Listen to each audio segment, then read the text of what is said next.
মার্কিন president Donald Trump বলেছেন, Cuba সবসময় ভেনেজুয়েলার অর্থের উপর নির্ভরশীল ছিল। এখন তারা আর সেই অর্থ বা আয় পাবেন না। গতকাল অনেক কিউবান নিহত হয়েছেন, বিশেষ করে ব্যক্তিগত প্রহরীরা প্রাণ হারিয়েছেন। আমাদের পক্ষ থেকে কোনো প্রাণহানি ঘটেনি, অন্য পাশে প্রচুর মৃত্যু হয়েছে।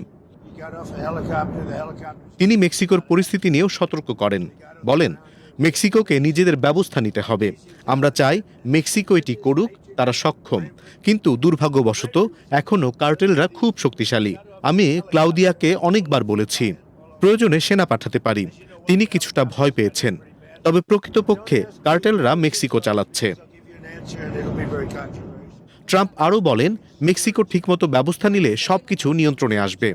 কিউবার পরিস্থিতিও ধীরে ধীরে নিয়ন্ত্রণ হারাচ্ছে। আপনি যদি তাদের লড়াই দেখেন, তারা পুরোপুরি নাস্তানাবুদ হয়ে যাচ্ছে। কিউবা একই পথে যাচ্ছে।